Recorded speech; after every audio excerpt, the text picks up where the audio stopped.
Hello and welcome to another episode of the Uncommon Energy Podcast. On this week's episode, we'll chat about World's invitations going out to all the various day one and day two competitors across the world, and also what day one competitors for the first time competitors can expect at their first ever World Championships.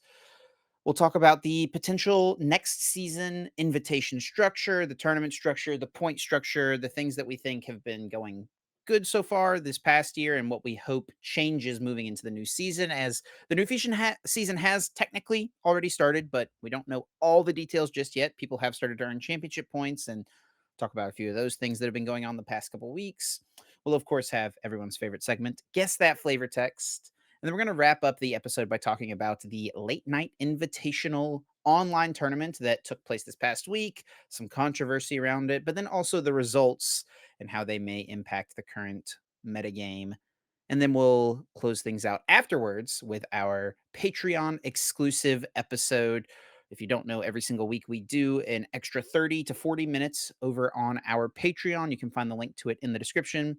It's patreon.com/uncommon energy podcast. Check it out over there if you want some additional podcasting content from myself and Azul. And let's get into it. My name is Chip Ritchie, joined here as always by my friend and co-host Azul GG. What's up, Azul? How's your week been, buddy? It's been good. Been streaming a lot. Been finally actually. It's been like a while since I've streamed a full week. Well, I don't stream Mondays, which is today, but full week for me is Tuesday to Sunday, and it felt good. It felt good to be back to the regular, um, regular schedule, and I got a couple more weeks of it. I'm excited for it to just kind of just stream, make YouTube videos, and stay kind of on my uh Yeah, get back into the swing of things, gym, right? yeah, gym slash health grind, whatever you want to call it. So yeah, pretty good week. How about you, Chip? How was yours? It was good. I was at the beach with my family this past week, as you guys saw in last week's episode. I am back home now, though, and we'll be here for a few weeks now, which is great. Get to hang out, relax, do some fun stuff with the family. And yeah, overall, it was a good week at the beach with my family.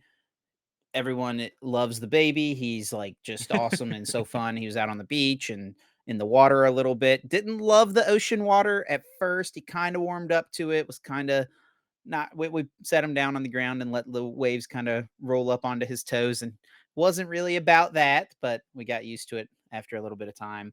Um, and yeah, you do anything fun for the 4th of July, Azul? No, just did literally absolutely nothing. I didn't really even realize really it didn't even really click that it was like 4th of July. I forget what even someone said something. Oh, someone in my stream asked me if I did any was it my stream? I don't know. Somehow the topic came about around me of people that celebrate early for 4th of July. Like that, they're doing fireworks the whole week, Oh yeah, and stuff like that. I did there was some people setting off some fireworks in the middle of the street when I was driving around. like in your Uh neighborhood. yeah. So that was I was driving, so I was like that was a little annoying, but yeah, besides that's that's the closest I got to doing anything 4th of July based. I know it's never been something that I've been personally hung up on. Same thing with Lorelai as well. So yeah, didn't really do anything. Heard the fireworks going off, but that was about it. Yeah. Yeah, we watched some fireworks at the beach in North Carolina, where we were at. Fireworks are actually like illegal, but in South Carolina, they're very much legal. So what a lot of people do is they just drive down to South Carolina, buy fireworks, bring them back up, set them off. The police like post signs, like the town of the beach as well, post signs like don't set off fireworks. You're not allowed to. Doesn't really stop anyone though, so they're The- still going off. I don't know if But yeah. they're legal in. I mean, they must be legal in California. I assume. I'm actually gonna look that up right now. But same thing back in Massachusetts. Fireworks aren't legal in Massachusetts, but they're legal in New Hampshire. So where Yeah. everything is legal, or so everyone just goes up to New It's Hampshire funny and whenever then you're driving from North Carolina to South Carolina, one of the very first things you see like there's a couple things about South Carolina. One, like gas is way cheaper in South Carolina than it is in North Carolina, like 20 to 30 cents cheaper. Um So, like, as soon as you cross the state border, you see, like, just a bunch of gas stations, but mixed in a bunch of the gas amongst the gas stations are just tons of dedicated fireworks stores. Just Like, literally on the other side of the border. yeah, it's literally like you cross this imaginary line and boom, you can buy a bunch of fireworks And cheaper gas. and cheaper Um, gas. yeah, so in California, fireworks are only sold from June 28th to July 6th of each year. This blurb that came up after I Googled are fireworks legal in California says dangerous fireworks are always illegal except for use by a licensed operator. Safe and sane fireworks can be sold by licensed retailers from June 28th to July 6th of each year and can be used by the public, but subject to certain limitations. Sane fireworks? I've never heard that term before. That's funny. But yeah, then we did like the hot dogs, hamburgers, and stuff. Typical American things, you know. Very cool. But it was fun. But yeah, we can go ahead and get into the episode. Enough about America and hot dogs and hamburgers and fireworks. Let's get into the Pokemon TCG. And talking about first off, the World's invitations have been going out, or I guess did go out. Everyone got their Yeah. emails today, Monday, when we're recording this. And if you Tuesday, didn't, of course, when the episode goes up. What's up, Azul? I was gonna say if you didn't, you should probably go submit a support ticket. Like, Yes, get that figured out. definitely get on that. And yeah, so people who got their day one invite got an email. People who got their day two invite got an email, and also information about their stipends that they get for qualifying for day two automatically. So I think there is a time limit as well on the stipend thing, right, Azul? Yeah. So if you're someone who's a day two invitee, top 22 from Europe, top 16 from North America, or you know all the other regions, make sure you fill that out so you can get your money when you show up to Worlds or before Worlds. You get it before, right? You just have to fill out the Yeah. paperwork. So make sure you It's a do that and you don't super let that money go down the drain. Yeah, it's a super simple process now too. It's all online. It used to be I had to like print out some forms and fill them out and then scan them and then and then email them back. But now Like it's fax literally them, just yeah. now it's just like those online like signing sites or whatever. So it's like super simple. Yeah, don't forget. I know some people who have forgotten in the past. Sometimes you can send an email and still get your stipend or travel award, but sometimes if you're a little bit too late, you will not be getting it. So yeah, you have until the 15th, I think. So you got 5 days. Should be plenty of time to click a couple buttons. You can do it. Get your get your stipend. I wonder if Yeah. it's going to be actually thinking of that. Like, I wonder how many players are going to miss. Maybe none, but Miss Worlds maybe because of passport issues or just not getting their passport in It's bound to time. happen to someone, right? Yeah, There's so many I feel people like traveling, like it's just bound to happen. someone's gonna have a problem with the passports. Actually, speaking of that, I actually want to look this up when we were getting into this and look how many players actually got their invite in each region. Um, We should have looked this up ahead of time. yeah, I'm gonna look at it now. I'm looking over at Europe right now. I'll look at America. Um, and in Europe, 204 They needed players. 250 points, right? Yeah, 250. So 204 players have their invite over in Europe. I'm actually curious how many people have exactly 250 now. I'm like going deeper on this. 1, 2, 3, 4, 5, 6, 7, 8, 9, 10, 11, 12, 13, 14, 15, 16. 16 players have exactly 215 points. And there was a couple players that were pretty close. Someone with 241 points, only 9 points away. Then it gets a little bit Yeah. steeper after that, but Those are always yeah. the heartbreakers, right? Yeah, so close. So Yeah. close. Yeah, 204 European players with their invite.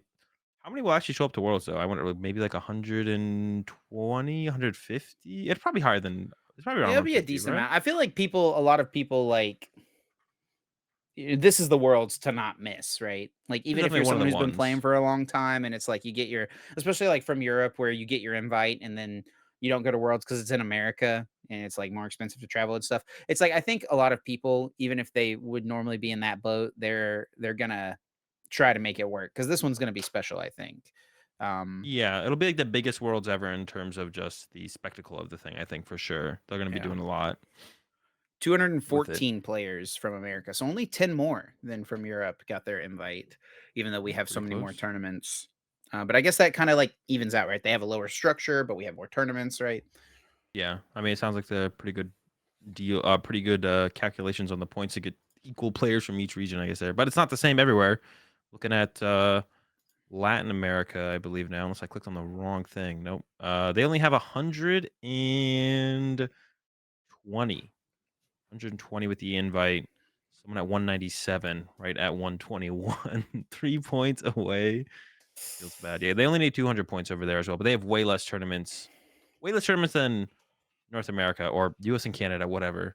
It's like it's weird. It's on this. I'm looking at the 2023 Pokemon TCG World Championships qualifications, where it has US and Canada, how many points they need, Europe, how many points they need. But in the tournament guidelines book somewhere, it says North America instead of US and Canada. Oh, So interesting. it's like labeled different. I'm just gonna call it North America Yeah. because yeah, but yeah. So only 120 people in the Latin America rating zone got their invite, and they have less. They like I said, they have less. I believe they have less major tournaments. So actually, you know what? To be honest, they might not have less major tournaments than Europe. It's pretty close, actually. I have to actually look that up. But now it's got me thinking about that. To be honest, What, Europe probably has Brazil more. and like Latin America? It's definitely less. It's definitely less. Like Europe You're has a probably lot right. more special events and stuff. Latin America only got a few special events like right at the end of the year. Yeah. Down in Australia, I think No, you're right. You're right. Yeah. their points were it was 200 for worlds for them, I believe, and they have exactly 50 players on the nose qualified. Yeah. Definitely not expecting like a huge number to come out of there for sure. Well, no, it's way cheaper to travel from Australia to Japan than it is like. Well, yeah, they still don't have any tournaments. Like, Oh, more point. I thought you meant like oh people going from Australia to play at Worlds. no, no, no, no, no. Yeah. I think it'll probably be the highest percentage represented of the four major rating zones. And then I guess there's the fifth rating zone as well with Yeah. the Middle East and South Africa. And did they need 200 points as well? Is that right? It looks like they have 12 players if that number is 200, and I believe it is. Um. Let's see. They need 200. Yeah. So pretty it's going to be a diverse worlds, and that's just like the five rating zones that are under TPCI, right? That's not going to include Korea and Taiwan. Taiwan and Japan, obviously. Yeah, I So was like, I gonna mean, there's say. there's gonna be it's gonna be a massive worlds for sure, and I'm super stoked to see what's gonna happen here. Um, Azul, as someone who has played in so many world championships at this point, one of the things we wanted to talk about was just like general tips for first timers at And before we the. get there, I Oh did yeah, yeah, just yeah. like One more thing. Sorry. just out of just like curiosity, I did look up how many European versus Latin America tournaments there were. There's 7 Latin America major events. There was 9 European ones, but they also had both opens. They had the two London Opens. So that's probably a Sure. pretty big boost of points there as well. I don't know. I just thought it was curious. I wonder what the cup ratio. Now I'm just like digging way too deep down this hole, but I was just curious about that at the very least. Was there any way? Did you say there was another thing we want to mention? Yeah, yeah, yeah. So one of the things that I guess we kind of talked about this already, but it's like if- Oh yeah, your world's invite is really the only thing that most players have to play for in the Pokemon throughout the year. TCG, right? Unless they're Yeah. like just playing because they like love playing the game, showing up to their locals and just playing because they enjoy I mean, Pokemon, right? that's a majority of Pokemon players Right. of are just like showing up to play Pokemon. They don't really have any aspirations of world invites, or maybe they would like to go for it, but they just don't have the time or can't commit to it. There are some people who definitely are in that boat who stumble into it. You know, they get a couple good regional finishes and they're like, okay, maybe I can actually do this.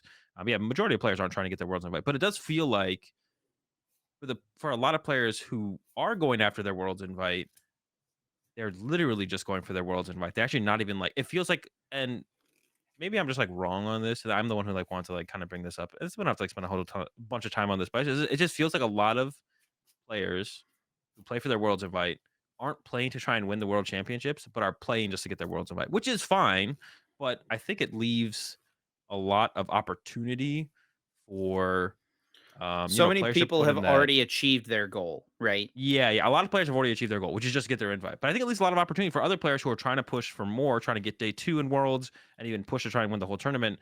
I feel like a lot of people, once they get their invite, they might not even put that much time into prepping for Worlds. They might just kind of show up with whatever their current favorite deck is that they played throughout the rest of the season or whatever, and just kind of go with it. Um, I know there definitely are some players who have a different mindset who are trying to get day 2, trying to win the whole thing. I feel like for a lot of players, it is just kind of to get the invite, which is fine. But I just thought it was something that was Yeah. I never really noticed before, but I did think about it recently. I was like, yeah, that is kind of a lot of people's accomplishments just to get there. Yeah, and I think that's fine as well if that's what your kind of Of goal course, yeah, was. But like you said, it does leave a lot on the table, right? It's like, yeah, especially like you as being someone who is so competitive.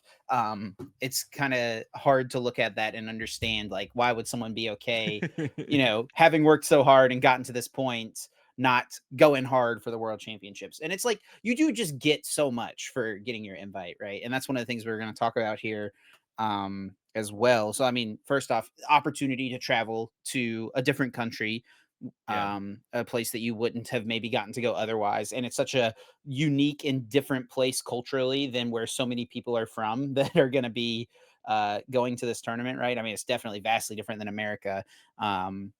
So and you also get so much as well just for qualifying as far as the competitor kit, right? So if you don't know, when you get your invitation to the World Championships and you show up, you check in, you register, you get given at check in your competitor kit. It's going to have your badge for the weekend, but it's going to have just a ton of other world's exclusive swag and items and a lot of stuff that is exclusive as well to competitors that it'll say competitor on it. So the literal only way to get some of this merchandise and stuff is by qualifying for the world championships.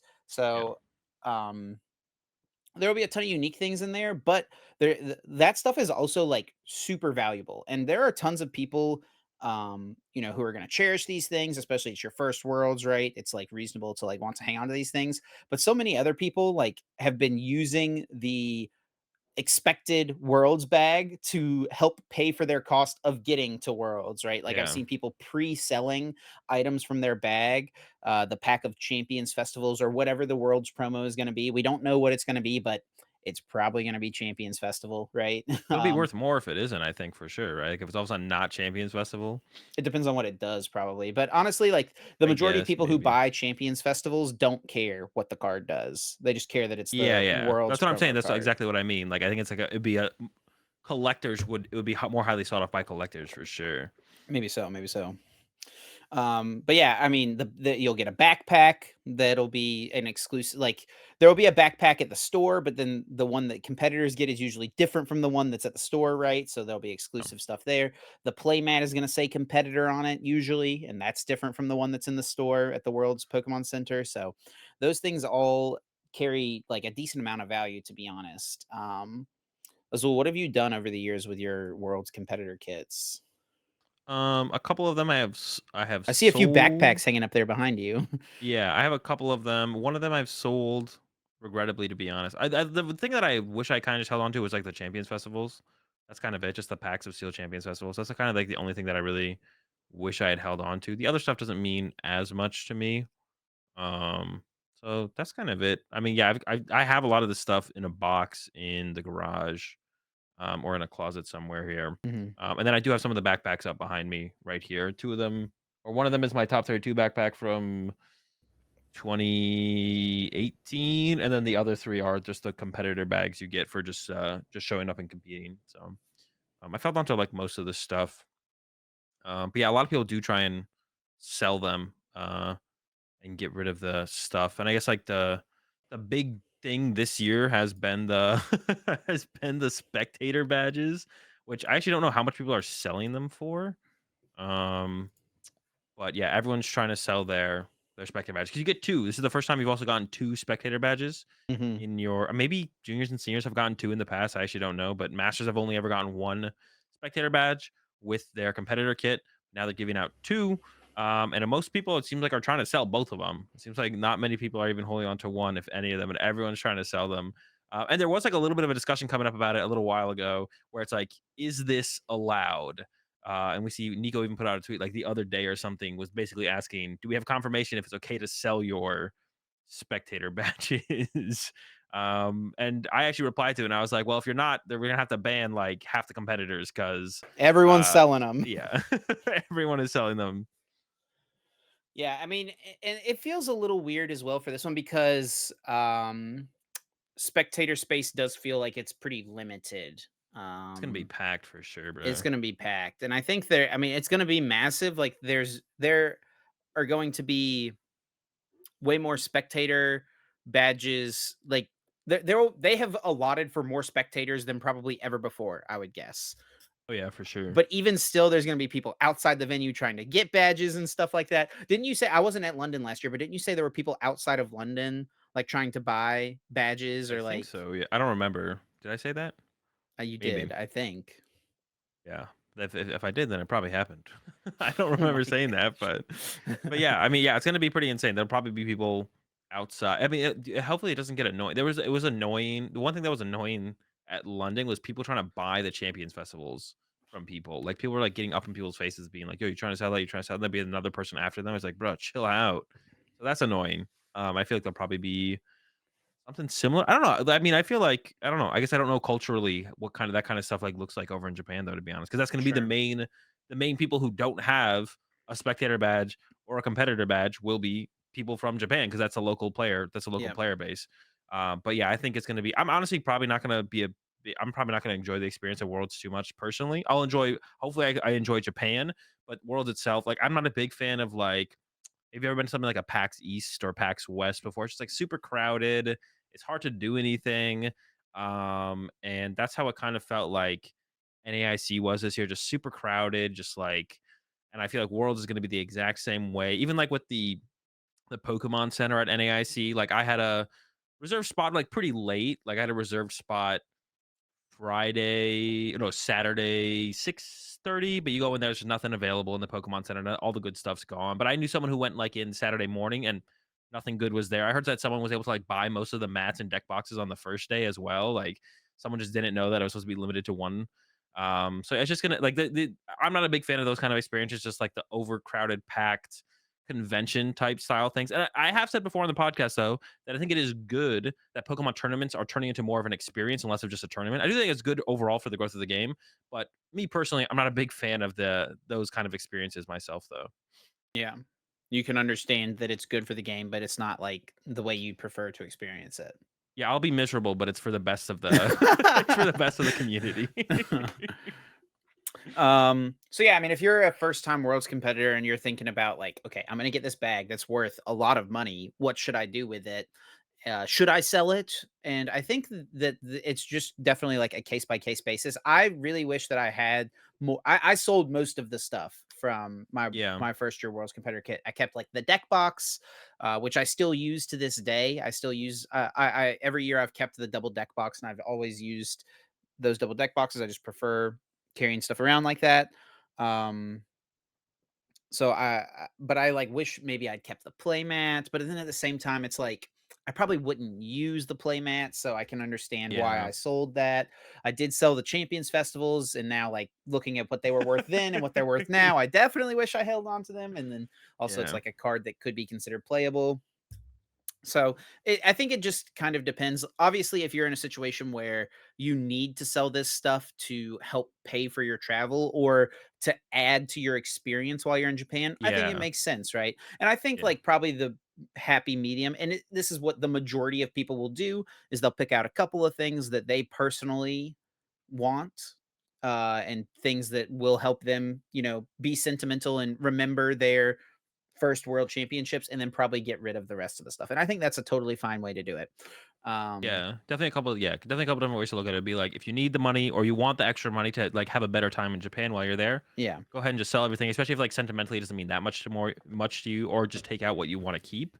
Um, or and then or even if you don't care about it being the competitor stuff versus the other stuff, go to the Pokemon Center and hope that not everything's gone, and get just the standard event yeah, mat or whatever. If you're someone who's like thinking long like investment side of things, I think the things to keep around for that would be like the mat, the deck box, the tropical beach, the Champions festivals. Would to be honest, Champions festivals are going for so much right now. Selling them right now is probably if you're not cared about it all, it's sentimental. I don't know how much holding them is actually going to increase the value over like the next 5-10 years. If we're talking like investment point of view, but I think like the mat and the deck box, if you're talking investment point of view, would be worth keeping. But like all the other like little trinket stuff, it's hard to predict. Like I would say maybe something like the more unique items like the guitar picks that we got from Knoxville would maybe be worth holding on to. But Nashville, like yeah, Nashville, but like the backpack, I would like if this might be the best time to try and sell it because there'll be people who want it immediately like on site. And this might be the most you'll get for it. And it's not something you have to kind of lug around. But like the deck Yeah. box and mat, those like two specifically, I think those like carry long term value And always. they're probably the most usable things as well Yeah, to help commemorate your first worlds, right? Like I yeah, said, I yeah. still use my deck box. Um, and yeah, what you said too about the like as soon as Sell worlds the happens, as sleeves. soon as people get their items, that is going to be like the peak most interested number of people there will ever be in those items, Yeah, right? And as people start to buy them, there's going to be less people in the market for those things because they've already got it, right? If someone collects, all the world's playmats and they buy a competitor playmat from someone, they don't need to buy one anymore. They're not going to be interested. Now, yeah. Even if the price would go up on them, the amount yeah, of work you have to do to find a buyer is not worth probably the way down increase in the in future, value. yeah. Yeah, I mean, you're talking about something that you might put on, like theoretically. So, like, out of this is just making up numbers, right, off the top of yeah, my head. But let's say the playmat's worth 150 bucks. You can sell the playmat to someone outside the venue or a store in Japan or something for 150 bucks right now, and take that, put it in your pocket, move on.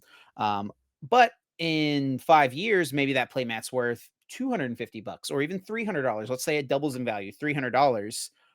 You're it'll gonna definitely take go it to up. a It has store in Pokemon on it. Japan or a store wherever. You might not be in Japan again. You're gonna take it to a store. They're You probably still not in gonna be Japan? as interested in it because it's a high dollar item that way less people are interested in. It's gonna take a Yeah, long time to move. And if you're trying to sell it yourself on eBay or something, take it from someone who has over the years sold tons of stuff on eBay. Like that's the type of thing that you'll put up there. You'll put a price on it, and it might sit there for 6 months before someone wants to buy it.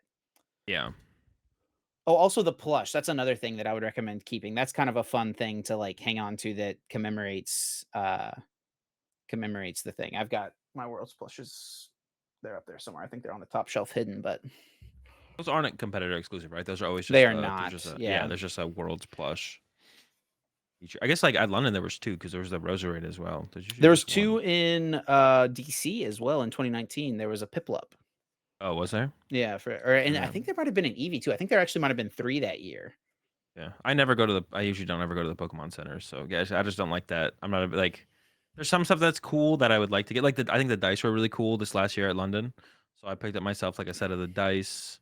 But in general, yeah, there's nothing too much that I'm interested in. So the lines and the weight and all that stuff, yeah. I'd rather just go take a walk outside or something. Go take a nap.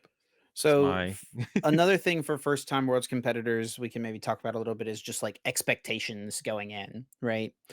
yeah. So if you're someone who you're playing in your first ever worlds, this is your first real season competing, you show up to day 1, tons of players there, you have to go X and 2 to make it into day 2. Probably if it's 6 rounds, you're gonna need to go 4 2. It's probably gonna be 7 rounds though, right? So you're gonna need to Be go, 8. We might it it was might 8 be last 8. time. It was 8 at what's it called, right? Yeah, but Might that be was 8 way rounds in bigger than London. normal. There was definitely more invitees because I feel like they it's pretty big this time around. I don't the thing is we just don't know how many players from Japan are playing. I think it's like That's a big true, yeah. thing. We just have no clue.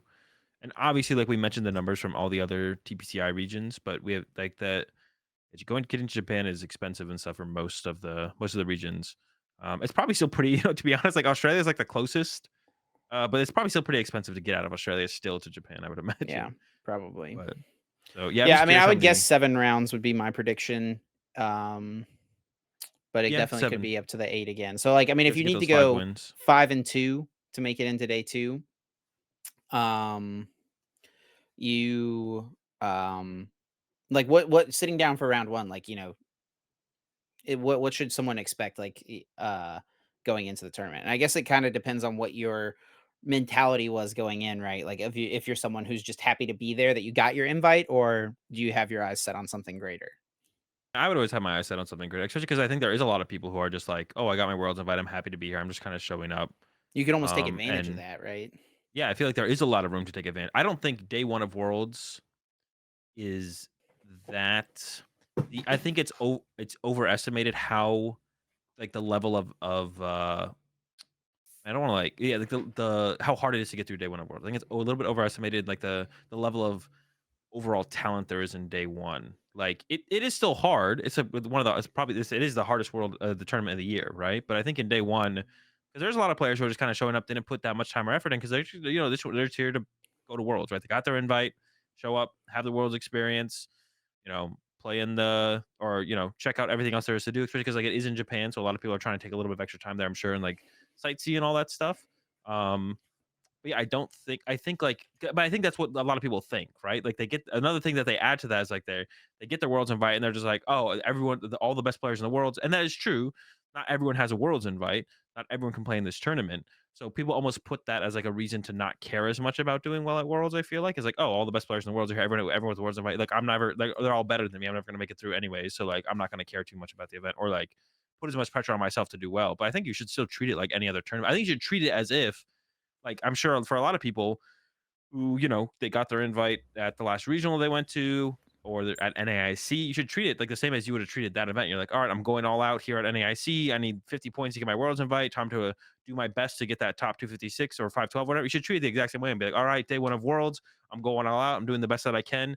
Get those 5 wins, get to day two of worlds. All right, once I'm in day two of worlds, my goal is to top 8 worlds, get to top 8 of worlds. All right, I'm in top 8 of worlds. All right, I'm going to play for the win to try and get to win the world championships. Like you should still treat it like, treat it like that.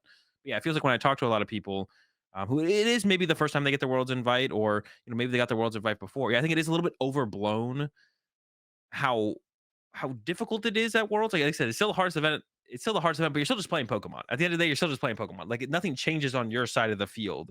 Um, your opponent might be a little bit better, but it doesn't mean you can't put the extra preparation into be at their level or surpass them on the actual day of the tournament. So I think more people should have that kind of not like I guess yeah, killer or cutthroat mindset that they usually have throughout the rest of the season when they're trying to get their points to get their invite. Yeah.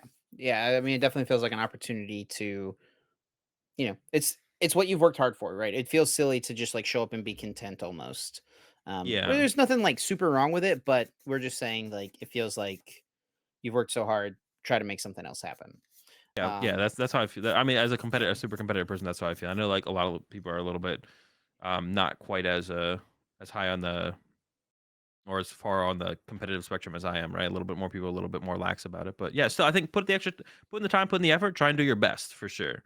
Try and do your best. so Worlds will obviously be the last tournament of the current 2023 season, but the 2024 season is actually already underway. As soon as NAIC was over, starting that Monday, 2024 Pokemon TCG already kicked off. League Cups, League Challenges are already into full swing. Players are earning points. We don't know what for just yet.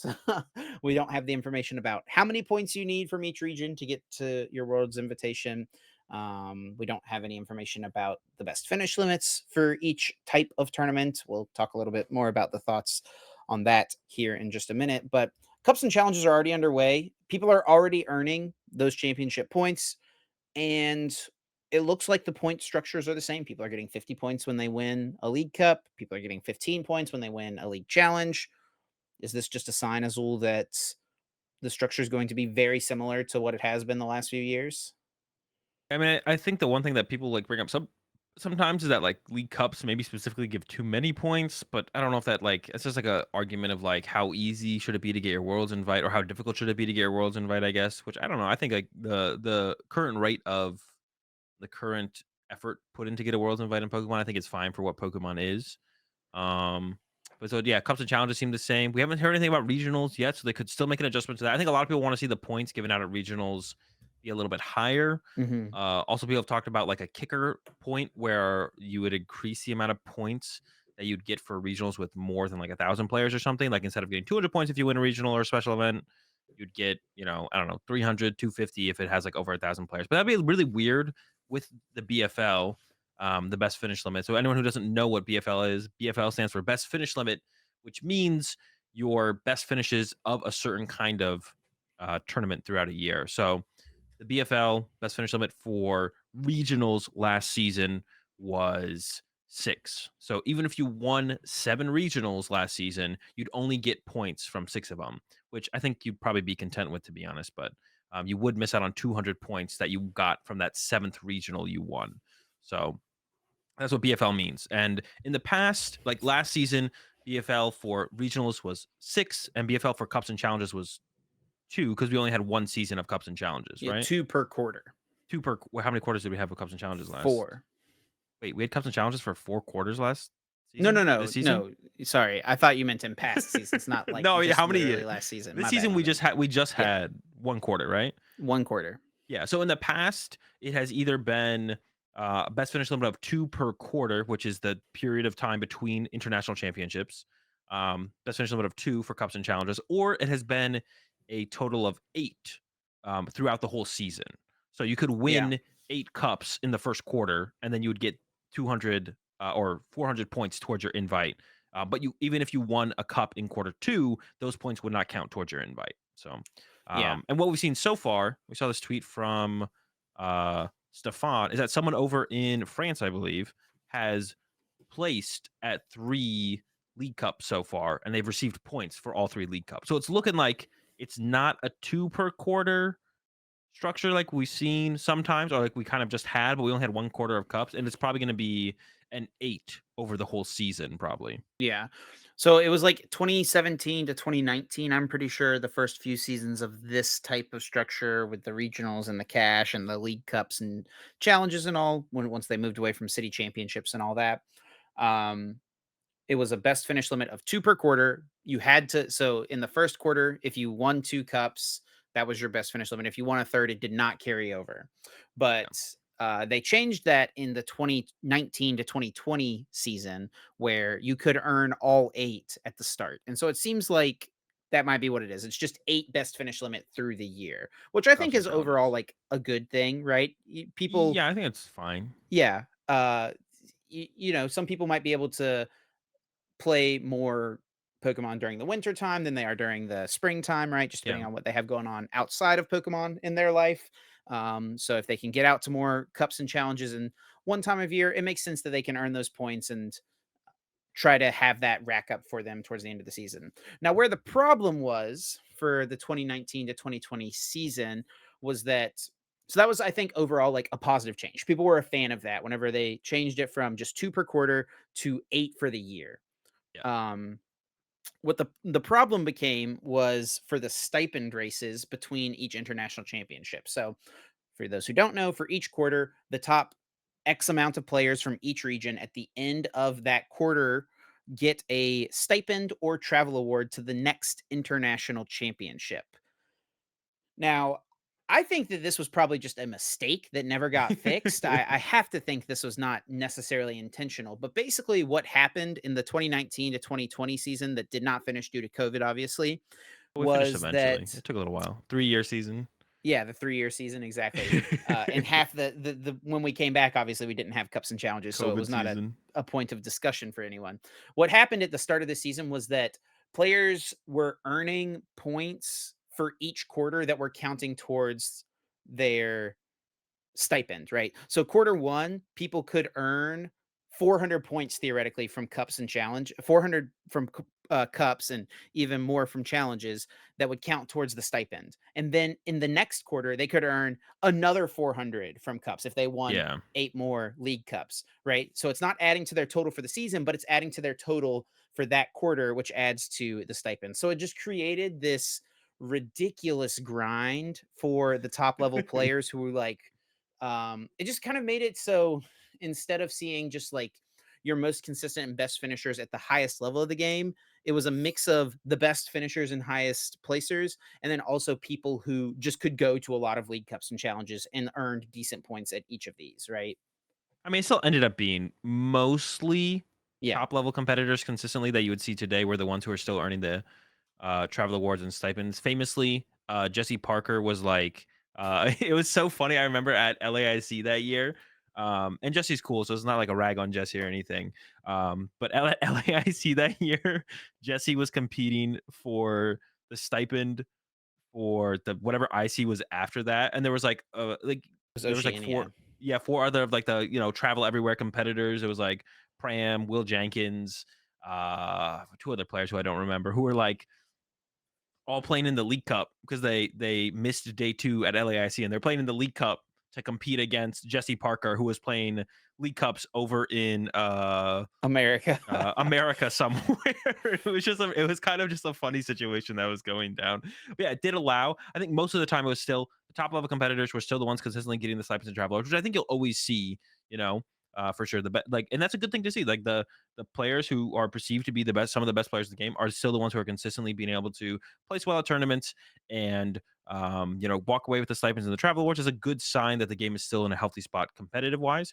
But it was definitely quite an interesting structure that year when you could go to every quarter all these top players were going to trying to max out their 8 cups and 8 challenges every single quarter throughout. It's just like it was only a half season, but it was still pretty ridiculous. And hopefully this is not an indication, Stefan's tweet and what happened with that player, how they already have 3 finishes. This is not an indication that for stipends and stipends and travel awards, hopefully that's still limited in some way to not 8 each quarter. Because I'm not gonna be doing that grind this year. I'm not going to any local tournaments, so I'm not gonna have to worry about it, but I would feel a little bit for my, fellow grinders out there. I do think cups and challenges there is also a talking point around should cups and challenges even count towards, the day 2 invite or, travel awards and Stipends, stipends, yeah. and I think they should. I think cups and challenges should count towards that, but to a little bit more of a limited effect, not I quite think 8. when it was 2 per quarter, it was fine, right? Like, Yeah, I and I think that think was most fine. but I do remember at the time, like, a lot of the top players were kind of annoyed by it, right? Because They it still it would be very too. rarely is gonna have an impact because, the top so let's take the top 25 players in the game in North America, right? So the top 25 players are competing for 16 spots to get a stipend to the next IC, right? All 25 of those players are definitely good enough to go win 2 league cups and win 2 league challenges, right? Each So quarter, the yeah. the theory is that it shouldn't really have much of an impact because they're probably going to go get those points anyway. So everyone's on the same playing field. If everyone earns 130 points or everyone earns 0 points, it makes no difference, right? Yeah, it does open up some opportunities for, like, some players who go to, like, because when we're talking about those kind of players or someone like me who goes to, like, I don't know, how many regionals do I go to a quarter? 4 or 5 sometimes, like, Yeah. and the IC, like, I, it does open the opportunity for someone who can only go to, like, 2 regionals, but maybe they win one of the regionals, and then they maybe get top, I don't know, 32 at the other regional, and then now they can get a couple challenging cup points on top of that, and now all of a sudden they can get the stipend, and now they can go to OCIC or LAIC or whatever it might be now that they're getting the stipend or the travel award. So that's why I still think it should exist because it does open those opportunities for people who don't have the luxury of traveling to so many major tournaments. So I think it should stick around, but I think it should just be capped at 2 because 8 is just kind of, ridiculous. And actually, it's kind of funny. There was another tweet from, I believe, Maddie B, who tweeted that currently, I don't know if it's cups and challenges or just cups or just challenges, is currently in the unlimited category for the best finish limit, which is usually where only ICs sit because there's only 4 ICs. So they could say best finish limit of 4, or they could just say unlimited.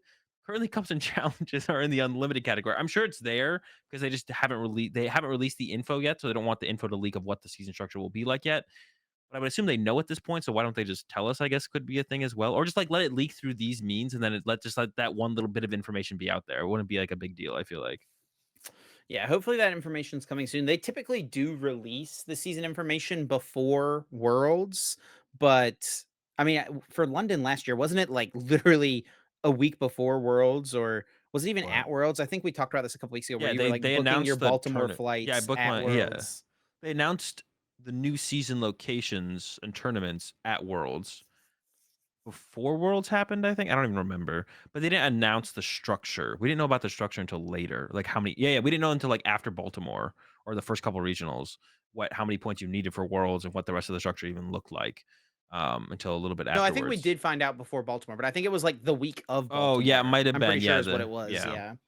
that might have been it, yeah, and then we didn't know about cups and challenges until we didn't think cups and challenges were gonna come back, and then all Yeah. of a sudden they came back in quarter 4, so yeah, everything was a little bit late, but they don't really have the excuse of trying to get back into the swing of things and getting over COVID. So hopefully we get things a little bit more at a reasonable pace and ahead of time this year. And so far they've done a good job with the announcement at NAIC of the first couple major events happening going into the new season. So they've done a good job so far.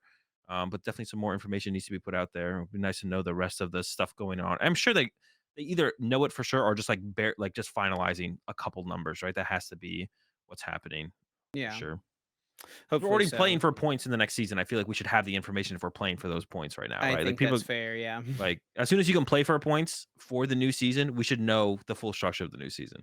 Or Yeah. delay when we can play for the points. I don't know. Yeah. No, I A think little it bit. would be good in the future if the information for the next season comes out NAIC. like Monday after NAIC, or Yeah. like they announce it in the closing ceremony, or like they at least Yeah. make it. Yeah, I think Monday after NAIC, just put the information out there. Boom, the next season is underway. Yeah. That'd be dope. Yeah, it So probably we won't talked about a remain few under things. or it Go probably ahead. won't remain under unlimited. I just want to say that because we Yeah, didn't mention that because that would be ridiculous. You could just get your invite from challenges. You could just go to like a, you know, 50 yeah. challenges, rack up the points. Here we go. Honestly, it would be so sick though. And if they left it as unlimited, I hope someone out there gets their invite from just challenges, not even Yeah. cups, just challenges. Yeah, there's probably someone out there. I feel like someone like James Arnold would be up to like the task, could look at that and be like, okay, I'm up for the challenge of just doing challenges just for the invite. So, Dude, I would do that. I'm down. all right, yeah, you're in there, Chip. Let's get it. You're casting most of the regional, so you're not getting any points there. You got to make up for it Yep. with your challenge Yep. finishes. Exactly. Exactly. I have Challenge thought about Chip. like with a full season of cups and challenges, even if You could, I'm working most of the regionals, like I might be able to try to still push for an invite. If I just play like a couple regionals and have finishes, yeah, but then like if I win 6 to 8 league cups and win a decent amount of challenges, like I could probably get pretty close if it's like if we think the number is going to be around 500. yeah, and that's what we want to talk about next. What do you think? Like, like most recently in the years that we've had like kind of a similar, 2017 to 2020, it's been what 500 to 550, right? Has been the number we've had.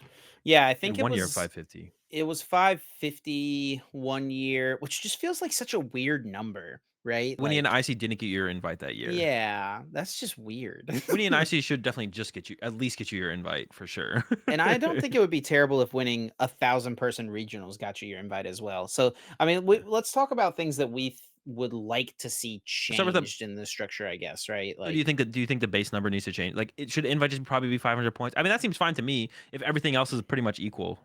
yeah, I think that it just needs to be. I think overall, like where we're at with the The rate, structure for the most part is like pretty good. I like the fact that there's local tournaments that can count towards your World's Invite. I like the fact that there's these regionals. I like for the grinders that the top 16 thing is such a thing to chase after with the stipends and all that stuff. I think like that is probably the thing that has the most room to be tweaked because I know it can be a pretty stressful, like, grind, but also at the same time, like, shouldn't it be a little like, should it not be, like, yeah. pretty difficult to make top 16 quarter after quarter, right? Yeah, no, it definitely should. I think it shouldn't be easy. I think there's definitely with how much the game has grown, there's definitely an argument to, like, maybe down to top 32 should get day 2 invites. Maybe they don't all get the stipend, but maybe top 32 in North America should get a day 2 invite. I guess maybe it Someone's still gotta seems a play in little day bit. 1 though, man, you know? Oh, yeah, of course, but the game is growing so much, like, and I don't know. I'd be curious to know what the reason is that Europe still has top 22, uh, A2 invites, whereas North America still only has 16. I think it's a carryover from what it used to be like back when, like, with the nationals and stuff. I don't know, Yeah, though. that's the theory I've always heard. So there used to be 11 European national championships, and 1st and 2nd place at every national championship got an invite, a day 2 invite to the world championships, and so when they changed to this structure, when they got rid of nationals, moved to internationals, um, they just made it top 22. And then we looked at the numbers, right? There's 204 players qualified from Europe. 22 players get a day 2 invite. There's 214 players from America that have qualified, America and Canada. But only North top America. 16 gets a day 2 invite. And So it does where's feel like our something's a little off there. And we know that they've been willing to balance those numbers a little bit, right? They added more spots to Latin America last season, went from yeah. 8 to 12, but they did take away Wait, didn't they spots go from from 16 to 12? Australia.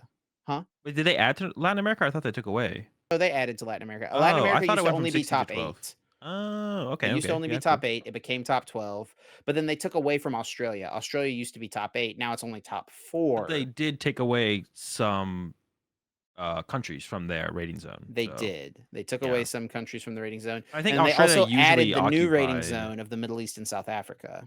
Yeah, but Australia probably occupied the full top 8 anyways, right? Not Like, even necessarily. There was a couple players from like Taiwan and stuff we're pushing into the that top were 8, always like, in in there. previous Yeah. seasons? Oh, okay, okay. What was I gonna say? Yeah, we should at least get if we have more people with Worlds invites than Europe, we should get 23 day two players. We need give us the advantage here. But yeah, I think there's definitely a discussion around potentially more. But yeah, I think me and you both probably agree. Like 500 ish points. The way the tournaments pre-COVID, the 2-3 years in a row there, where it was 500 to 550 points, it seemed like that was like a reasonable number to have to get for your invite. I think the hard outside of the ELO years, the hardest year to get your invite was the DC year. Back when there wasn't as many tournaments to go to for points. There was less points and it was still like 500 points. That was the hardest year to get your Worlds invite besides the ELO years. Um, but I think the current rate at which people have to put an effort to get their invite and the current rate of invitees that turn up come the World Championships, I think we're at a good spot with like that 500 point threshold if everything stays equal. The one thing to mention though, with regionals getting so much larger, technically it's harder to earn points at regionals now, right? Because if 1,000 players show up compared to 200, you had a way higher shot of getting top 32, top 64, right? So technically, getting your invite is harder, as opposed to pre-COVID, right? Yeah, and I'm sure these are all the discussions that they're having as well when they're thinking about the numbers and stuff like that. And that might be what makes like 500 points for North America, 250 or 300 for Europe. I mean, the fact that there are more players, but there's more tournaments happening, might make it so that Well, we they have the feel same amount okay of with the number. regionals. We've had 15 regionals for a while in like North America specifically, just Sure. using So, that. like, yeah, There's more there's the same European amount and of Latin regionals America events, though, happening, I but it's think. more. I feel like it's becoming more of a thing where people are going to more, right? True. But that does theoretically make like the invite is harder still then, right? The invite you have to go to those extra Yeah. regionals to get your invite. And with a It's like there BFL was of like the 6, right? I mean, really the only people going to every region are the what people was who the are. BFL before? It Was it was 6 still? 8 one year, I'm pretty sure, for Yeah, actually regionals. I can look that up right now, can't I, on my Yeah, I'm pretty sure it was 8 before. yeah. Also, just a side note, we were talking about Australia having 8 in the past and then 4 this year. I actually looked back at 2018 Worlds. And of the top 8 players who got day 2 invites, 3 were from Singapore and 1 was from Okay. Malaysia. So I thought that's you said one 4 was of from their 8. Australia. I was just completely wrong. And then 4 were from Australia. 4 were from Australia. Yeah. And then Okay, so 2019, it was similar. It was 3 from outside of Australia. it's actually the 4, then it's almost equal to what it was previous. They didn't gain Yeah. or lose anything for the most part. What was I Yeah. just looking up? Where I was the BFL finished from let's say 20 2018. what was it? What was it in 2020? I can still look at the 6. 2020 year, right? Are you sure? I'm pretty sure. No. Well, no. No. 6, yeah. In 2020. Okay, yeah. 6. Oh, All right, yeah, yeah, here, yeah, let because me that's like a similar structure to yeah, but let me look up what we had last let's year. look up well, no, 2019 isn't a thing, right? I should look up 2019 is 2018. a You're right. thing. That's Well, the year yeah, but Henry won. oh, yeah, so I can look up 2019 then. Let me look up Yes. 2019 then. Hold up. 2019, I can look it 20 up for as some reason I well. thought I'm gonna get there 2019 first. was It was a best finish limit of 8 8. Okay, so it has been 8 in the why do you think they did 6 this year? because that's Did what they they did in decide? 2020. 2020 slash Oh, 2022. Like that's what they moved before COVID to this structure of 6 BFL. they Nope, moved it. just kidding. It was 8. It was 8 in 2020. Okay, so just well, let's not Oh wait, count no, no, no. the Sorry, that was challenges. I'm literally looking at challenges. Am I All right, trolling? Where are my I'm regionals? going to 2017. I'm seeing what 2017 has to say. Let's see. Back in Regional 2017, was best 6. Regional was best 6 in 2020. Dude, we're derailing here. We yeah, need but to like 2020 is 2022. yes. They're So both 6. 6. Yeah. But it was 6 each time. It was 6 in 2020, so it was 12. No, I don't think so. I think I it think carried so. over. I'm pretty Oh, sure it it carried carried over. over. Yeah. Okay, so what they did is they went to best finish limit of 6 for regionals, but you could it was best finish limit in the year for cups and challenges. So it did Yeah. make a little more flexibility for your cups and challenge points, right? Yeah. Yeah, I'm looking back 2017 best of 8 or yeah, best finish limit of 8, 2018 best finish limit of 8. So back then it was best finish limit of 8. I mean, to be honest, getting your invite has gotten harder, right? The regionals are bigger, so it's harder to get points at regionals. Best finish limit of 6 instead of 8 now. But if you're going to 8 regionals, I feel like most people who are going to 8 regionals, you're either the grinders or if you're just someone who's trying to get your invite, if you end up at 8 regionals, you'll probably still walk away with your invite. Because I feel like most people, who are just pushing for just the invite, probably just around that 350 mark. Well, this year for invite though was only 350 points. It's not 500. I just realized that. But it was 500 at the start of the year. They lowered it And then they realized, well, yeah, I wonder if because that's we didn't because, have cups and challenges for the yeah, whole year. I wonder if that was like if they planned to have cups and challenges sooner, and that's why they put out the 500 number, and then when they realized it wasn't happening until like quarter four, they're like, all right, we got to bring it back in a little bit. Okay, Yeah. so with cups and challenges year round, 500 still seems pretty reasonable, even with a best finish limit of six. I feel like most people aren't even hitting that number, but still walking away with their invite.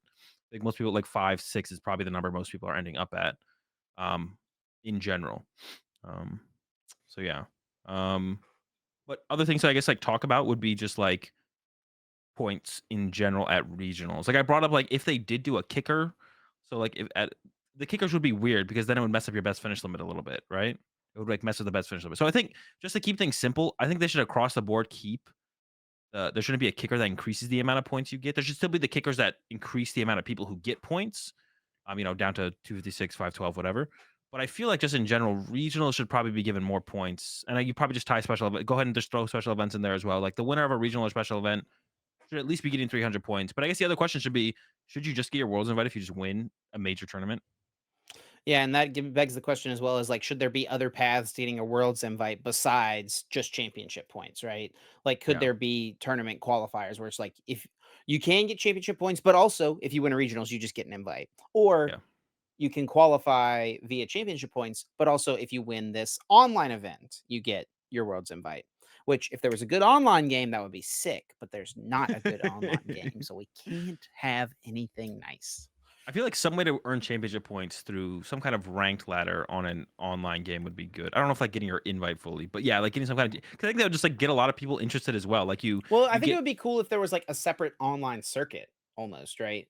Where you could, but yeah, it wouldn't be for a bunch of people. Maybe it's just like there's four tournaments throughout the year, and then the top like four people from each of these tournaments gets an invite to a day one okay. invite, something like Yeah, that. that would be cool too. I could be down. I'd be down with that to be honest. Yeah, Yeah. I think some baseline of championship points would be cool though. Like if you get top 100 on the ladder in a month, you get 10 championship points. I think that Yeah, gets a little sticky though, like roping all of that into one thing. Because at the end of the you can day, it they is can a figure it paper out. card game, right? So Yeah, but like that gets so many more. Like you have 10 championship points from playing online. You have to go play IRL tournaments to do anything with them. You can't get your invite from it, right? Because like maybe so, yeah.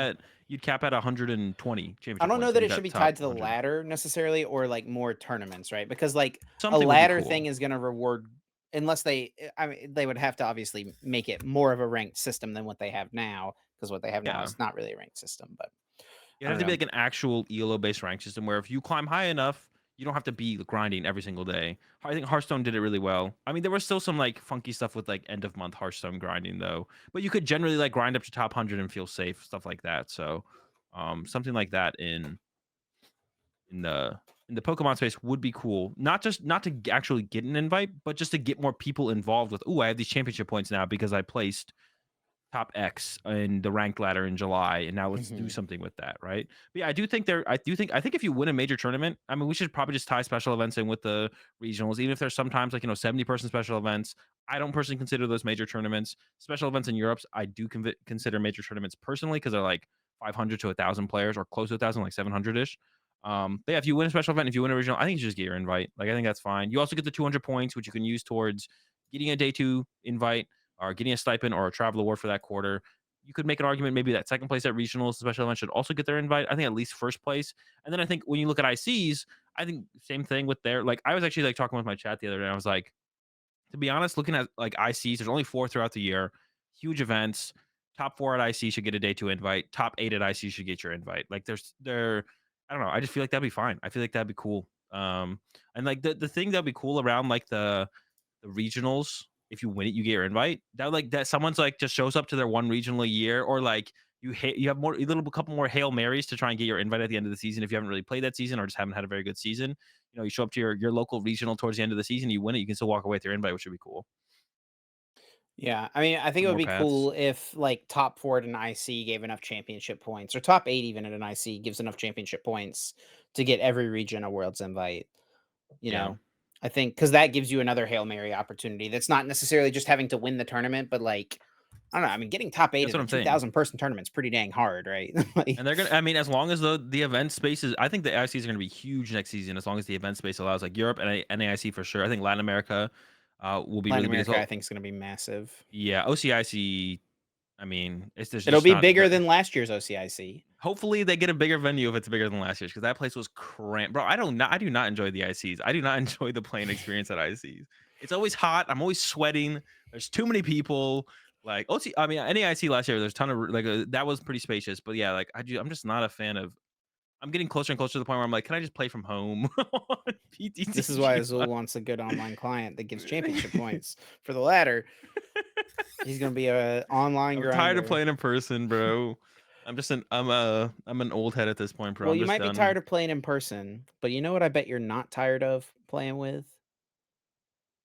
Dragon Shield sleeves. And that means we have to take a second to thank our sponsor of episode of the podcast, Dragon Shield. Huge thanks as always to them for being a sponsor of our podcast. Dragon Shield makes some of the best card gaming and tabletop gaming products and accessories on the market, including sleeves, binders, deck boxes, and so much more.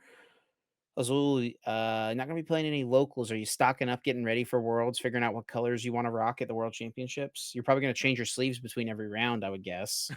Yeah, between every at Worlds, I change my sleeves instead of halfway through day one. I do it between every round to make sure. No, I haven't. I mean, the blood reds are the ones that I've always kind of been my go-to this season, to be honest. So maybe I'll bring the blood. But I've been like I said the last couple times, I've been really loving just like the base, like the one like greens and blue, like the base Yep. colors ones have felt really good. So yeah, I don't know. I haven't picked any yet. One product I want to give a shout out to is their uh shell deck boxes. Like they're like a smaller deck box. Um, I'm a big fan of smaller deck boxes. The ones like where you can have your deck box and your dice are cool. Not really for me. They do have those as well over at dragonshield.com. But I'm a big fan of like the smaller ones. And the shell ones are nice because there's like room in the deck box for extra sleeves and the deck itself. So you can kind of put it all in one. One less thing you have to carry around with you is like the box itself of extra sleeves. You can put the extra sleeves and your deck in the deck box together, and then you don't have to carry around that extra box throughout the whole tournament. So, Yeah. big fan of those. There you go. I've got a League Cup coming up next weekend, and I think I'm gonna rock the snow dual mats. I got a sealed box of those I have not used yet, so I think I'm gonna break those open, give them a try, and see if I like them. But yeah, thanks again to Dragon Shield. You can find them on their website, dragonshield.com/webshop, and then /US or EU, depending on where you are located. And you can also, of course, find them at your local card shops, big box retailers. You can order them online, Amazon, Walmart, whatever it is. Check them out. Best sleeves in the business. Thanks again, Dragon Shield. All right, let's go ahead and let's get into the guess that flavor text. It's my week to pick a card and read the flavor text on, and then Chip has to try and guess which Pokemon that card and flavor text belong to. Chip gets it right without using any lifelines. Gets 4 points for each lifeline Chip uses. Minus 1 point. The lifelines are what set the card is from, what stage the card is, and then read an attack name on the card. Chip, are You know, you ready? Yeah, I've had multiple people come up to me at tournaments and stuff talking about the podcast, saying how normally when they listen to a podcast, they listen to it on 2x speed to just kind of get through it, but they can't listen to our podcast on 2x speed because they would never understand a word you were saying if if it was on 2x. And I've I been told really a felt that when you were going through the rules right there. But I'm tracking, I'm here. Hit You me know what? with it, Azul. I've actually never really felt that before until I watched one of Wolfie's videos. And I was like, he's talking so fast. I have no idea what happens in the video game or anything that he's saying. Like, I actually felt that for the first time. And I kind of understand what people mean when they tell me, like, on my YouTube videos that I talk really fast and they can't quite fully keep up. They have to like, go back and re listen to it sometimes. I felt that when I watched one of Wolfie Glick's videos a little while ago. I don't even know why I watched it. I think he just tweeted it out. I was like, oh, okay, I'll click on this, enjoy it. And I started it, and then he was talking so fast. I was like, I can't watch this, but I don't know what he's talking about. I don't know what happens in the video game. So I finally can I understand where people come from when they say that. But with that said, Chip, you ready for this week's flavor text? Let's get it. They paralyze prey with poison, then drag them down to their lairs, 5 miles below the surface. Oh man. Oh, I feel like I should know this. Poison ground type is what this is. Poison rock. Is there what poison ground type is in the game? I feel like I've read this before. I mean, one of my first thoughts is like the spider Pokemon out there, something like Ariados or Galvantula, maybe somewhere along those lines. Yeah, it might not be poison. It could be bug, I guess. Bug rock, maybe like a Crustle or a Dwebble, but they're not really poisonous. Let me hear the flavor text one more time, Azul. They paralyze their prey with poison, then drag them down to their lairs 5 miles below the surface. Isn't Crustle like a poison type? The only interaction I've ever Crustle's had a with bug Crustles, type, I feel like on Unite it has a poison attack. Am I trolling? probably. That's the only interaction I've had with Well, Crustle. like Pokemon get moves that are not their Well, main type. yeah. Well, I feel Yeah, like on Unite you'd probably keep it kind of similar closer. enough. It's not Yeah, that video maybe. game, you know. Yeah, I'm gonna All use right, what do some you got for me, lifelines Chip? here, but the spider Pokemon, bug Pokemon, that's kind of where my thought process is, and trying to think about what poison ground type exists in the game. Oh, it's like Nidoqueen and stuff like that. You wouldn't give me Nidoran a couple weeks in a row, no shot. No Um, shot. and let's use some lifelines here. I'm gonna go with what stage the card is. Is a basic. It is a basic. So a little Spinnerack, I don't think is dragging anyone underground. Dwebble probably isn't either. Uh, hmm. Probably not Joltig. Joltig is not big enough to drag anyone underground. These are like, yeah, spider bug type things is what I'm thinking of. Let's go with what set the card is from. Phantom Forces. Oh, dude, no shot. It's Joltig, right? Night March Joltig from Phantom Forces. Oh, all right. Let me have you read an attack name. And if you say Night March, I'm gonna die laughing. Confuse Ray. Okay, Confuse Ray. Oh, could it be Zubat? It might be Zubat.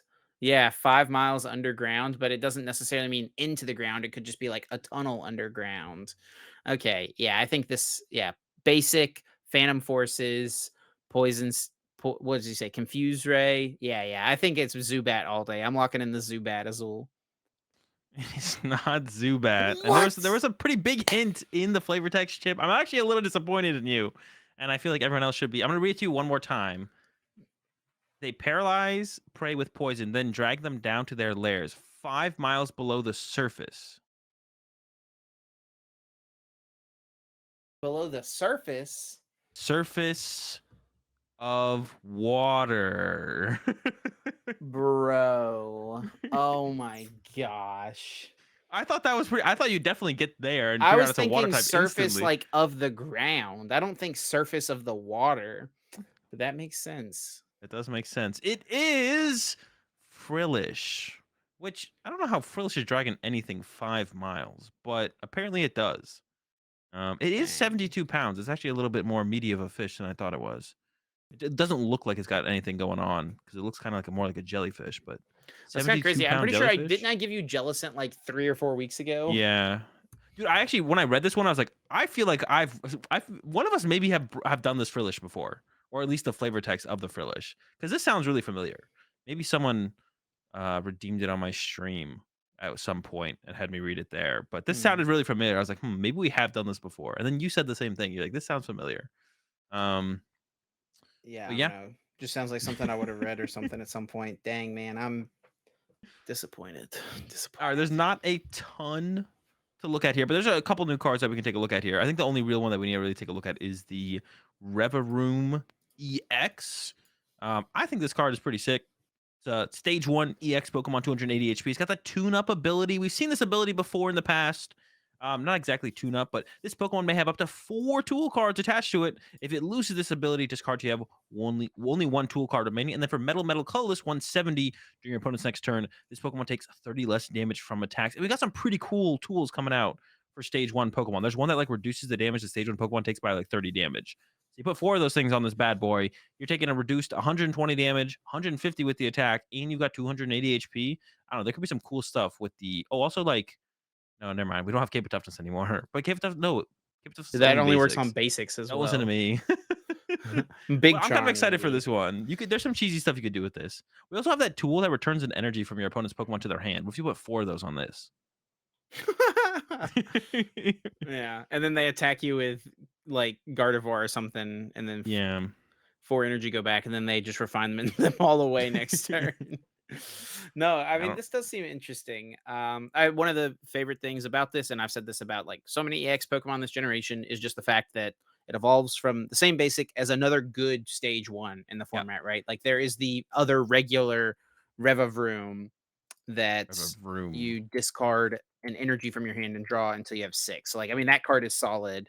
Yeah. Hasn't seen play really up to this point, but it's like a decent card and probably will see play at some point.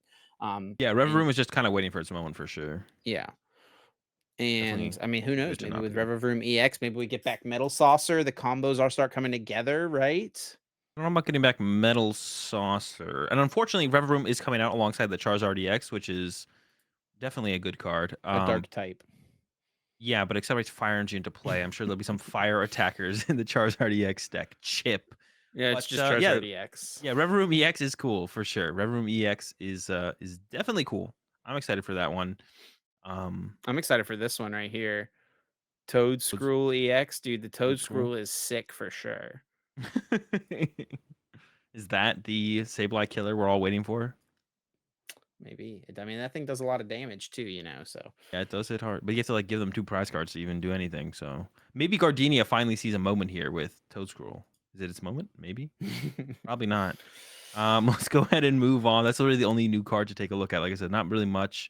you don't Um, want to talk about Absol, bro? Not really. If you want It's fine. to, No, it's fine. We can go on. It yeah, it not exists. You can look it up if you want. Absol exists.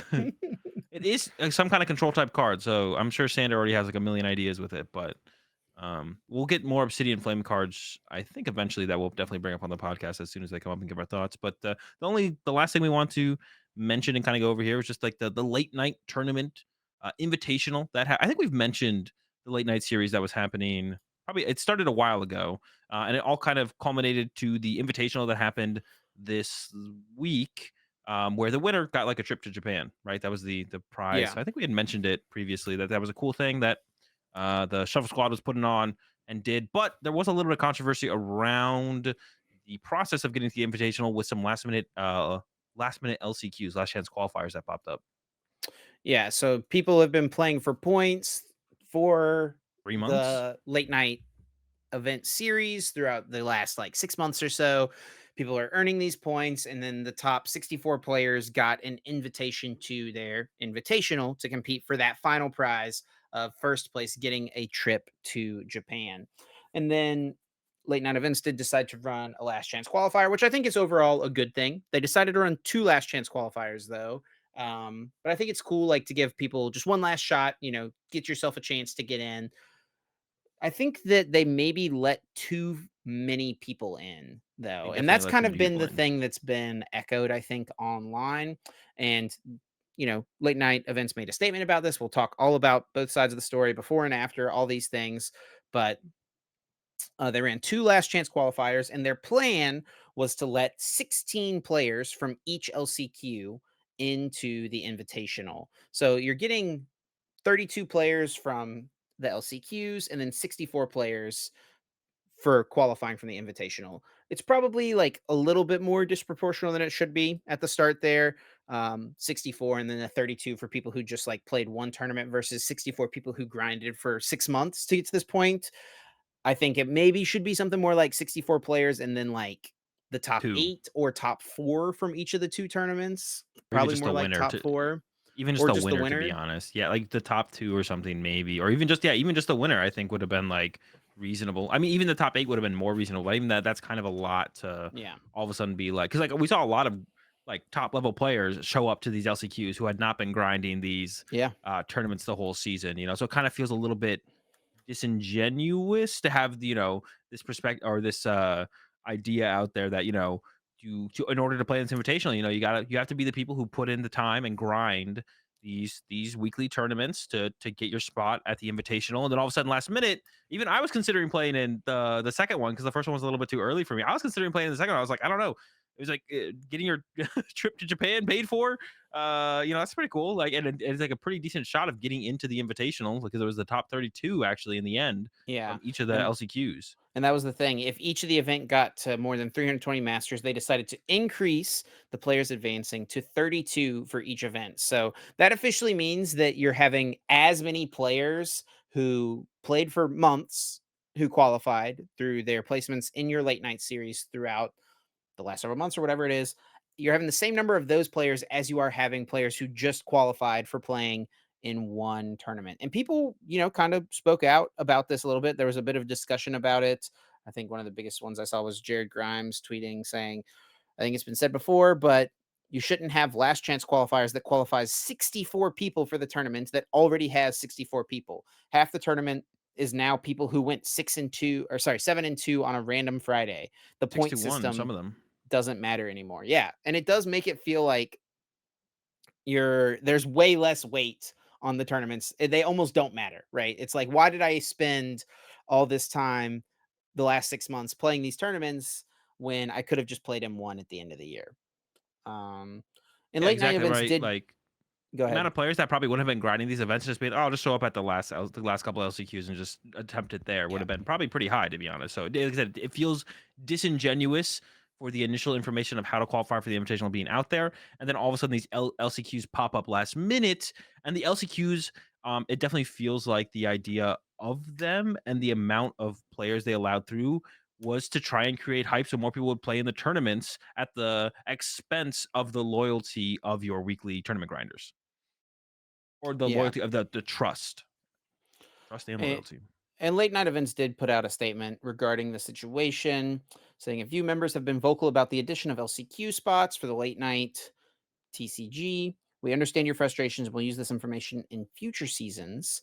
With many struggles between switching from PTCGO to live, cancellations, and more, we always wanted to add a few spots for the invitational. Did we add too many? That is definitely a possibility, but we're going off less than 10% of the late night LCQ advancing, and we could have looked at other approaches. This isn't a perfect system, and we don't think ours is perfect either. We will take all constructive feedback and use it towards running better events and series going forward. Congratulations to those who have earned spots to the Invitational and wish you all the best of luck. And they also ask if anyone is looking to help in the future, reach out. I mean, I'm I a think this is a good statement overall. I mean, and I can't. They've had to deal with so much moving from TCGO to yeah. TCG Live, man. Like so many. I've seen Zach on Twitter multiple times being like, we've got to cancel the tournament tonight because this random card is bugged or people can't log in and can't add new friends and stuff like that. Like they've had to deal with so much. So I understand wanting to give maybe a few more than normal spots to your last chance qualifier, but I do still think overall 64 spots is Yeah. way too much. Way too much. And, like, they say 10%, but 10% can be a lot or it can be a little, right? Yeah. Depending on the situation. Like, if you I don't know, if you just, like, earned 10% more for your whole life, that's a lot. Like, so, depending on the situation, 10% is a lot or a little. The way they and I actually, to be honest, I don't love this statement. I wish they would just own it and just be like, "We messed up. Like, we messed up. We're sorry. We'll do better in the future." Instead of They like kind of, almost like deflecting. yeah, that not I would even say deflecting, they just kind of they basically said we messed up in way more words that didn't actually say we messed up. I would love it if they just said, "Yo, we messed up. Sorry, we'll do better in the future. We want to do better in the future." I mean, especially if they plan on still doing this. I don't know if they plan on doing more late night series moving forward. I assume so, but who knows? But yeah, just own it. Just say we messed up. If you messed up, everyone knows you messed up. You know you messed up. Just say you messed up. Just own it in that kind of sense. I think a lot of people would have a lot more respect for you when people are a lot more honest and straightforward. A lot more people have respect for that than trying to like deflect or kind of dance around the issue at hand. And you maybe to I can't really think of a nice way. You maybe fool some people with it, but the people who like understand what's going on, what's happening, aren't going to be fooled by you kind of dancing around the situation. Just own it.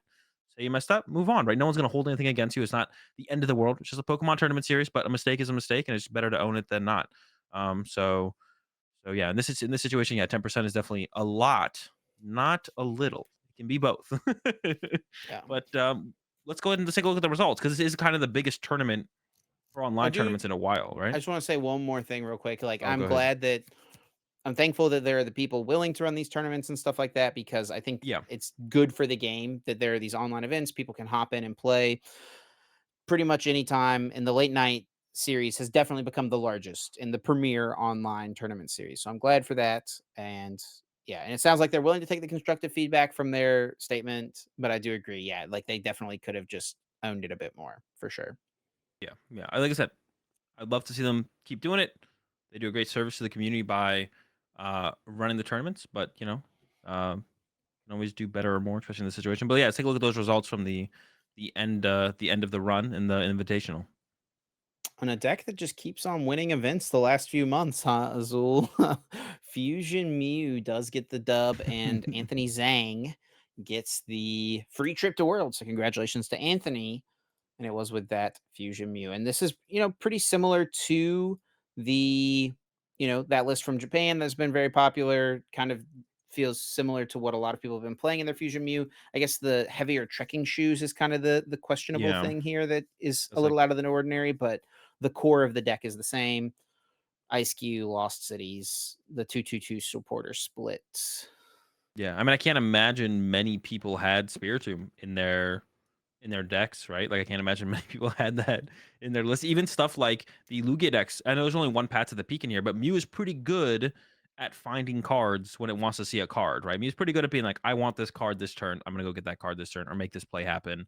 So that turn one, Path to the Peak, like going second to try and slow down Lugias. There was two Lugias in top eight. Actually, one of the Lugias in the top eight did have the bunk boo. One of them didn't. But you're looking at the Guardy list. I don't think either Guardy list played Spiritomb, so no Spiritombs And it around is to slow them down. unbanned on TCG Live. You can play it on TCG Live now. Yeah, for anyone who didn't get the memo Yeah, and played in the tournament a little bit late, but and there was also like an Urshifu, right? Urshifu has been like the after Cyrus took down NAIC, more people playing that Urshifu deck, and Arceus decks have definitely been a pretty good matchup. popular as well. So yeah, I don't know, maybe it is and also yeah, I look at the Arceus like no Spiritomb. Everyone cut their Spiritombs, and Anthony was like, all right, I'm rolling up with the Mew, because everyone was playing the Spiritombs and the Drapions, at NAIC and most recently, so it kind of makes sense that maybe it's kind of like in the flow chart of tech from you, don't tech from you.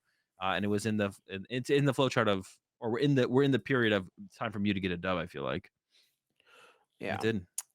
It did, it did. Only played against 2 Gardevoir, played against a lot of the decks, though, that we mentioned, like 2 Urshifu through this, a bunch of the Arceus decks, which it usually has a good matchup against, it looks like it was a tie against the Lugia. Only 2 Gardevoir, and it was 2-0 against the Gardevoir, so Yeah, I'm checking like most of these Arceus lists. Like none of the Arceus have the have the Spiritomb. Seems yeah. like most people got. Oh, there's one in 10th place. Gabe Shumway did have the Spiritomb in there. So there was still some, but way less than I think when you compare to something like tournaments pre NAIC or NAIC itself. A lot of Spiritomb in general there. So Yeah. um I don't think this is gonna have like too big of an impact. Like none of these. Someone asked me that in my chat, like how big of an impact will NAIC, the biggest tournament of the year before Worlds, how big will that tournament have on? Will that tournament's meta impact have on Worlds? And I was like, probably not too much. Like we're a month away. A month separation is a long time. I feel like between major tournaments, right? I mean, So, I think it'll definitely have an impact. Like, I mean, that's well, like yeah, I think what people are Arceus. referencing, right? Like, Well, yeah, but like to an extent, but like the metas, I feel like is already evolving and changing. Like I think it did give a I little think bit of you a have spotlight to. to Arceus decks, but Mhm.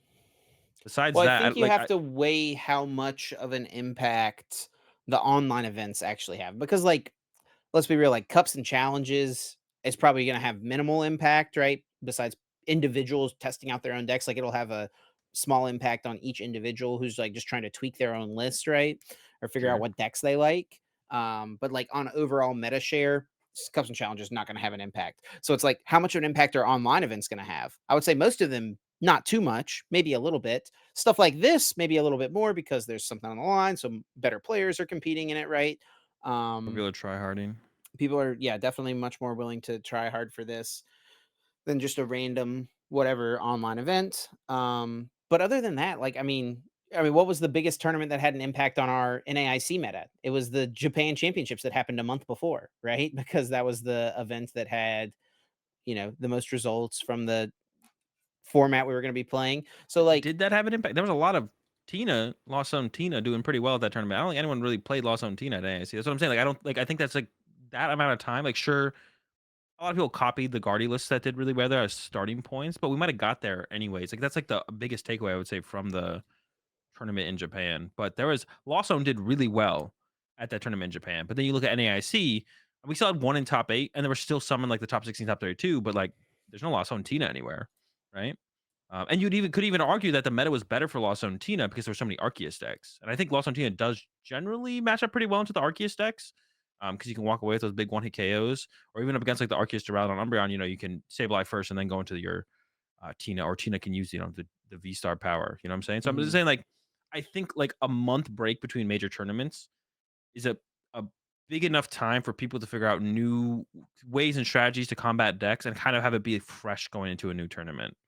Especially with like this being the first major tournament in like NIC being the first major tournament in this format.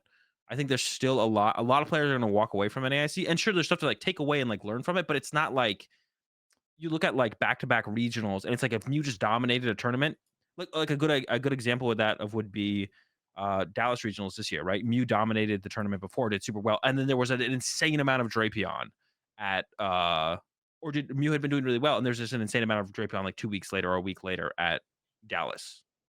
So like that's a good example of like a previous tournament's meta impacting the future tournament's meta in an actual like meta changing way more instantly, right? But if you had waited like a month between those tournaments, there's probably not as much Drapion at all at Texas. Was it Dallas? It was Dallas, I think. Whatever. Arlington. There's Yeah. probably not as much. Um, there's probably not as much Drapion at Arlington, right? That's what I'm saying. Like, it's not gonna have zero impact. I think there's a bigger spotlight on Arceus deck specifically post NAIC, but like, yeah, there's not like a huge driving force behind like the results here. Like the results of this much Spiritomb being played at NAIC. I think because of how much time there is between NAIC and Worlds, there's actually a higher likelihood of more Mew being played at Worlds now. Because I think there's a better chance that more people are gonna cut their Spiritombs by the time Worlds comes around. Yeah. I think people are gonna put a little bit less thought process if Worlds was the week after NAIC. People are running it back with the Spiritombs. I feel like just be No, safe. yeah, that makes sense. Like there's not been enough time for people to get off the Spirit Tomb. But then you have like stuff like this where, Mew is still winning tournaments. Yeah, yeah, yeah. So it still has an impact. It definitely has an impact. I'm just saying it's like not like there's a lot of time. There's a lot of time. A Yeah. month is a No, I get long it. Yeah, time. A month is a long for time. sure. A long time. Um, but one thing from NAIC, and I think we're seeing that here in this late night tournament as well, is like there's definitely way more Arceus, I think, on the map Yeah, than that's what. what Yeah, people would have expected going into NAIC. Obviously, Ian got second with it. We see here, even I'm assuming Bodie here is probably Bodie Robinson, the senior who got um one who won, yeah, who won in NAIC and seniors. seniors with probably the same deck. Yeah, Arceus just probably going to be reasonably popular. It always does. It has felt like just the Arceus variants. Just looking at the way tournaments have been over the last year, it feels like Arceus is always just way more popular in North America than it is anywhere else in the world. Yeah, yeah. I I mean, wonder yeah, I if think we'll it's see true. how we'll see that translate to worlds in I Japan. think it is. I feel like every time I tune into streams in Japan, there's a lot of Arceus. They just don't do well. There's a lot of Arceus that's played in Japan. Whenever I tune into the streams throughout normal Swiss rounds, especially the early rounds, there's a lot of Arceus. I guess they just never do well though over in Japan. And Europe, yeah, Europe doesn't play Arceus very much. So that is like there's a little bit of difference there. Actually, like because you mentioned that, I did want to kind of talk on this comment someone made. I saw someone tweet out after, of course, Arceus did really well at NAIC. It's like, why are people always hating on Arceus? When are people going to finally give it the respect it deserves? When I saw that comment, I've seen people make these kind of comments in the past, right? Of like, why aren't people saying my deck is good?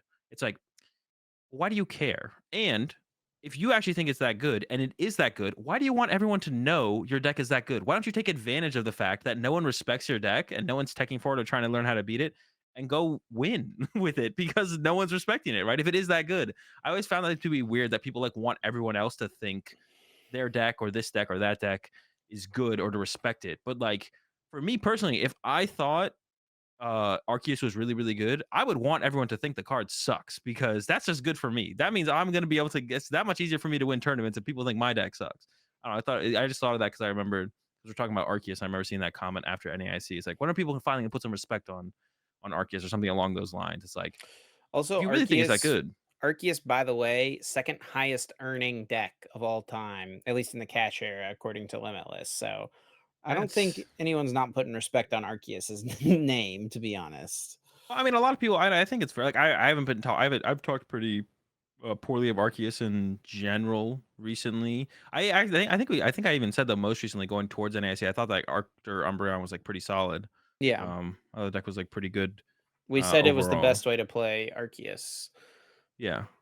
Yeah, I mean, a lot of people do look at decks sometimes that way, or like the general consensus, like overall in the community is like this deck isn't as good as that. But I just don't think that should be like a reason for people to be like. I feel like people take it like personal. It's like that's just an advantage for you. If you think the deck's that good and it actually is, then that's just an advantage for you that people think your deck's not good. Were Take there advantage any of other it. standout decks to you in the top 8 or even in, the top 16 or so spots? Or like any players who played something specific that sticks out to you? Like we see plenty of like day 2 players competing in this.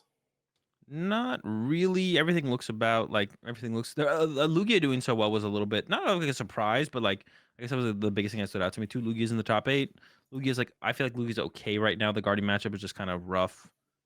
Overall, Temple of Sinnoh plus Iono is pretty good. Um, but Plus yeah, nothing really. Spiritomb. Uh, oh yeah, plus Spiritomb, yeah, plus Spiritomb as well. Like Luminine's a pretty big part of Lugia functioning game to game. Not every game, but a decent amount of games you're using Luminian turn 1, turn 2 to get the And it's Burnett, also get the like research. one of your best outs off of Iono Temple, right? Yeah, Because if they yeah, Iono Temple you and you just go and Spiritomb. Luminion for research, like you've got decent odds to find one of your stadiums still. That is probably the reason that Lugia did a little bit better though. Everyone was cutting Spiritomb, right? Yeah, It yeah, it didn't get definitely the and helps. it is kind of just a collateral as well. Like it's like Lugia didn't do anything wrong. Everyone just hates Mew, so Lugia just gets collateraled Big in time. that fray. But yeah, I mean, nothing else here that I think really stands out to me. Like Arctina looks like it did maybe was a little bit more popular than Arc Umbreon, at least like at the top half, but it's kind of split still. There's also one person, Inferno Hippo, playing the Flying Pikachu Umbreon deck, the Katron deck, but also had an Aerodactyl V Star in here. So people are just going crazy with their Arceus stuff. As usual. But That kind one of seems like sparse on the it's Gardevoir up at the top, to be honest. yeah, And I mean if there you was still scroll what, 2 down, in you see top a 8. lot more clumping of Gardevoirs, I feel like. I I don't know don't if know. it's It's too still pretty clumped. sparse, I Yeah, guess, just it's throughout. pretty even. I mean, what was the metagame like overall look like? Guardy was the number 1 most played deck, only by 1% or 1.6% over Lost Box. Um, and then yeah, Lugia 7% under that, 7.4. Tina. I mean, Lost Argentina is always about that spot there though. I don't know why, but it is. Definitely A lot is. of Urshifu and Tellian. Yeah, that actually, to be honest, the deck that's been struggling recently for how much it's been played is Lost Box. That's like the deck that has really been coming up a little bit short for its play rate. Yeah. I What think was it, like I mean there's kind of a accepted 34, 38%? list that people are playing, it feels like with Lost Box, like within 5 or 6 cards for the most part. Pretty It's close. something pretty similar to this. This one's a bit more turbo, I guess, with the trekking The shoes in here. shoes. Yeah. Got the shoes on. Yeah.